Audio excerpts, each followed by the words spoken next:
Nalalaman talaga mga bossing na itong gobyerno na ito, mga walang kukote talaga. O ito, pakikita ko sa inyo. Nasaan na ba ang hayop na ano na yan? Ito, ayan, oh.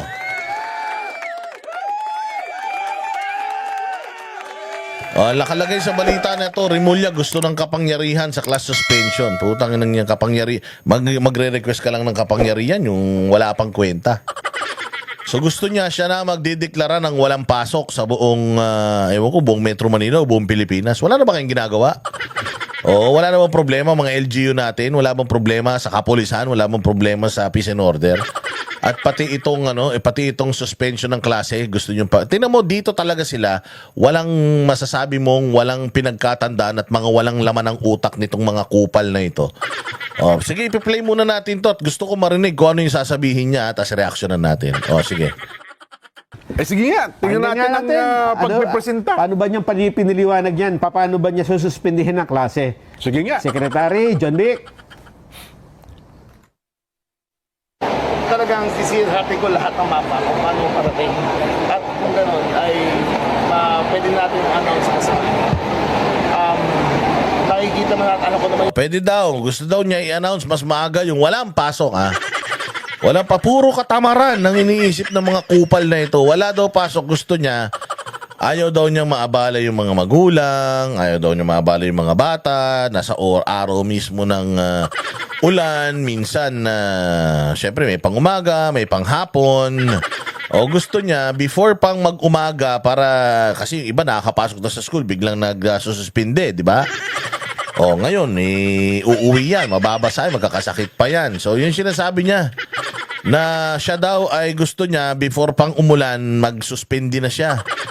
yung mga rain patterns na yan, sa bukod natin, geohazard natin, mas madilim mag-coordinate kung galing sa amin ng suspension classes. Yun, sabi niya. Sumikat ako noon dahil nagkaroon akong hashtag walang pasok. Sumikat daw siya dahil sa hashtag walang pasok. Proud na proud pa yung tanga na sumikat siya dahil sa pagsususpindi ng klase. Ganyang kaulol yan. Ano pa? Alas 5 ng hapon, bago bumagyo, nagde-declare na ako ng walang pasok. Anong magandang nagawa mo sa bayan doon? Sa pagdedeclare mo ng walang pasok bago umulan. Sige. Sa Cavite. Dito daw sa kasi ako nag-a-announce ako hapon pa lang bago magbagyo. Kasi gusto ko yung magulang, hindi na nag-aalala.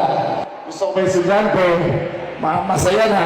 At gusto ko yung mga magulang makatipid sa baon bago umalis para hindi na paalisin yung kanilang mga anak. So tingnan mo gusto daw niya yung mga bata maging masaya. Kasi walang pasok masaya, di ba tanga? Tangina, hindi mo naman dapat pasayin yung mga bata dahil walang pasok. Dapat nga encourage mo silang mag-eskwela. Hindi ka ba naman engot? Palibasa, mayayaman kayo pinanganak. Kaya kahit na pikiin nyo yung mga diploma nyo, okay lang. Kahit di kayo magsipag-aral, ayos lang. Kasi nga, mangungurakot lang naman sa taong bayan. Pagka naging taga-gobyerno na. Kaya ayan, tingnan ninyo yung inaano nyo, yung pinopromote ninyo.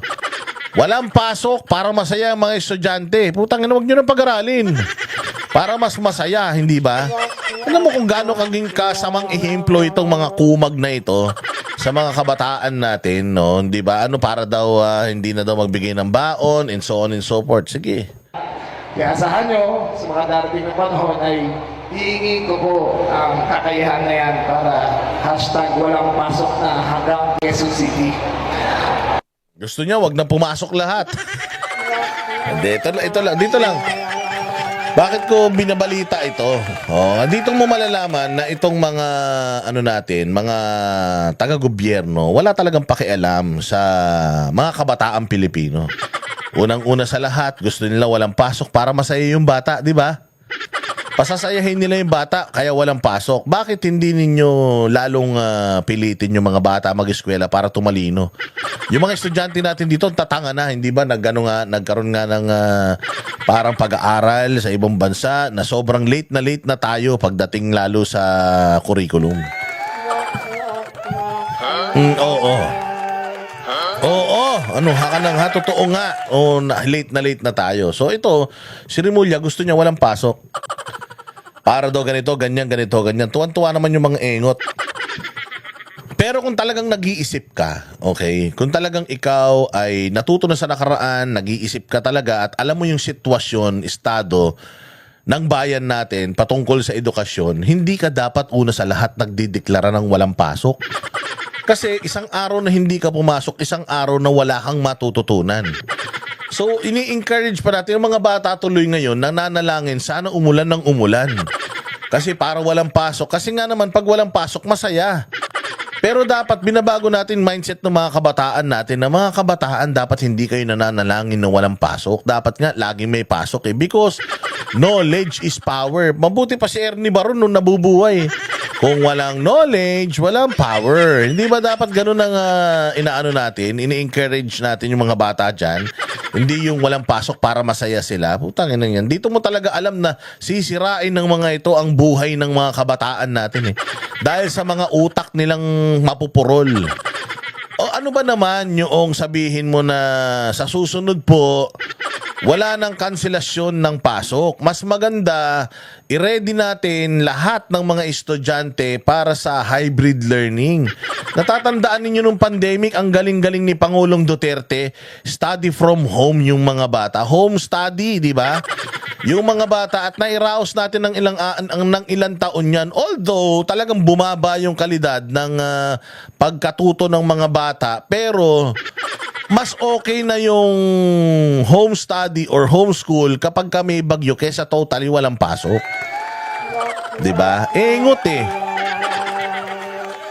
Yan ang mga utak ng mga tulongges na taga-gobyerno. O, kailangan walang pasok para masaya. Gusto lang nila kayong pasayahin. Parang ayuda lang yan. Wala kayong trabaho, bigay kami ayuda, may pangsyabu kayo. Oo, tapos pag naubos, bahala kayo sa buhay nyo. Diba? Maling-mali. Dapat po, dapat i-prepare natin yung mga, total nagawa na natin yan noong panahon ni Pangulong Duterte. Dapat, yun na yung natutunan natin na kung biglang magkaroon ulit ng pandemic, ready yung mga estudyante natin na mag-homeschool ulit.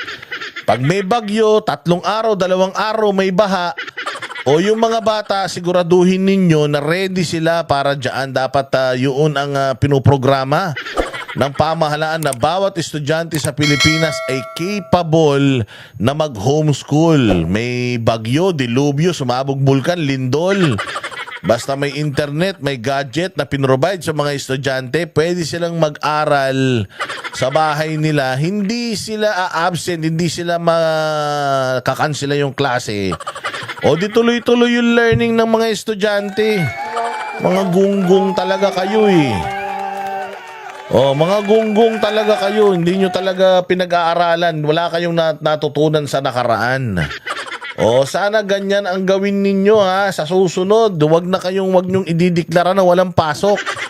Para hindi kayo yung mga kabataan natin may